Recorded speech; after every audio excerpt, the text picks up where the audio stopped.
over these limited resources, obviously we all can't share the resources, right? This is not sort of this utopic, we can all kumbaya, share. No.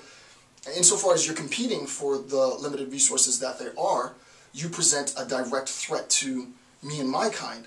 Therefore, since those resources are limited, we're going to exterminate the threat, and then keep the resources for ourselves, right? So this is as old as antiquity, right? This is as old as human history itself, right? And what ends up happening is that people then flee again in order to save themselves from this extermination, and then they are themselves internally displaced. It might be the case also that resource competition is so competitive and that there are so few resources that, and I really don't want to get too technical with this because I'm not going to go into sort of anthropological discourse, but you can have a transformation of a group or a culture, maybe not so much a society, but a tribe, I hate the word tribe, from a sedentary tribe to a nomadic tribe because of limited resources. Basically all that means is a population, a small population of people who were otherwise agricultural farmers who were sedentary because of agricultural farming. They could have houses in one individual area. As those resources are consumed and dried up, it might sort of, the lack of resources, depleting resources, could force that otherwise sedentary population to then become nomadic and have to travel from place to place in order to forage for food or whatever it might be. But again, not trying to get too technical because it's introductory. Next, four, armed conflict without the express intent to destroy. Right?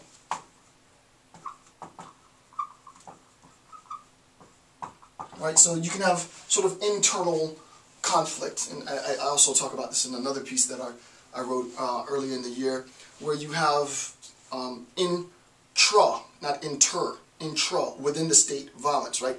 Intrastate ethnic conflict, to be technical.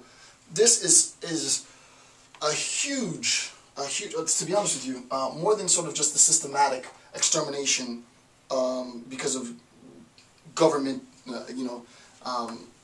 selection of targeted members. Intra, I-N-T-R-A, intrastate ethnic conflict. I'm not going to say the stats. I've done a lot of research, but I don't know the stats. I don't keep sort of information like that stored in my memory. But intrastate ethnic conflict is a source of, an overwhelming source and condition for the resulting IDPs, right, refugee status, right, so that it's not necessarily a systematic intent to destroy. It wouldn't classify as genocidal massacre, though hundreds of, if not thousands of people might be exterminated in this, what would probably be a generational intra-state conflict.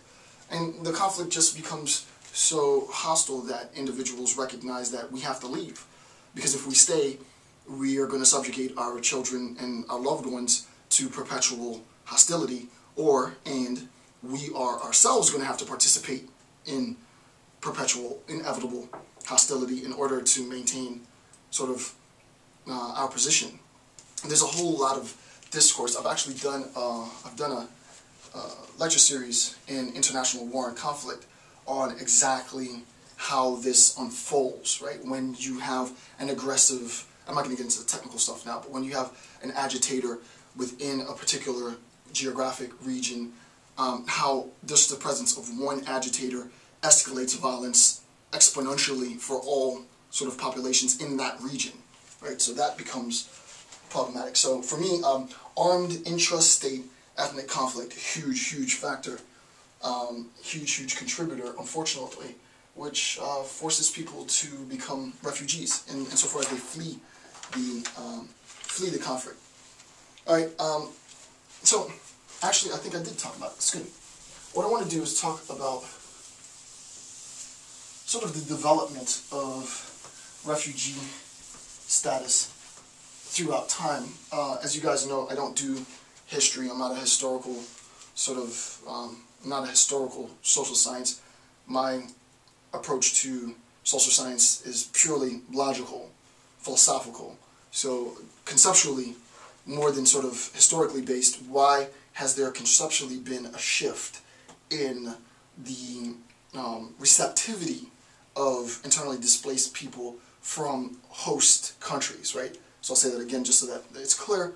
What I'm going to attempt to discuss now, conceptually, not historically, though I will be referencing moments in history, is why has it been the case that within the history of sort of refugee recognition, host countries have become less and less receptive to the presence of internally displaced persons within the confines of their state.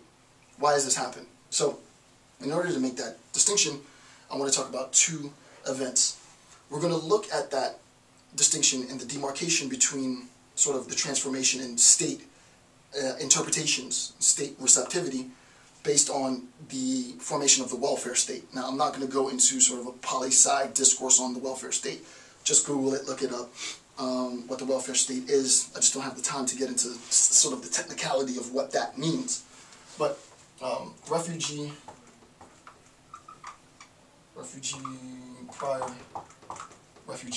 prior to the... So, sort of conceptually, what are we looking at? Draw a box, draw a line. This is A, this is B, A. This is the formation of the welfare state. This is time.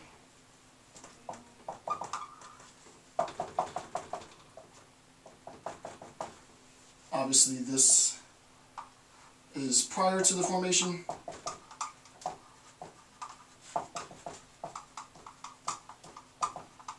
And this is after the formation.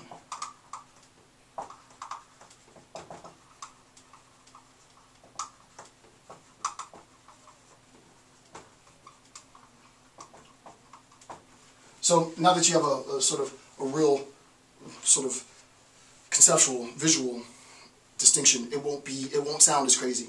You have an image in your head. Very simple. Two things that we're going to be looking at. The line of demarcation is the formation of the welfare state. Everything after the welfare state, the interpretation of internally displaced persons by the host nation changed. Why? Prior to the formation, and I'll explain why in a second, prior to the formation of the welfare state, before it happened, the host nation had a different receptivity, a different interpretation on the status of internally displaced persons within the confines of their borders. Why was that? So let's look at this. There's a quote. I think this whole thing is a quote. Yeah, from 137 in this is in page 137 from Human Rights in the World Community. I'm just going to read the whole quote now, and there's a number of points, so I'll read slowly through and discuss each of these points as I go. First, although refugees are an age-old phenomenon, refugees, societal responses to refugees during the past century have differed substantially from those in earlier times. Right? Societal responses to refugees during the past century have differed from those in earlier times. We're making a conceptual distinction. Before the emergence of the industrialized society and the rise of the welfare state, prior to this moment, in this area, rulers often welcome refugees into their realm. Okay, so now what we can do is we can make a table and make our distinctions. And we're going to make it explicitly clear now, right? Prior to the formation of the welfare state will be labeled A, right? Just so I don't have to write it all out. And after the formation of the welfare state will be labeled B.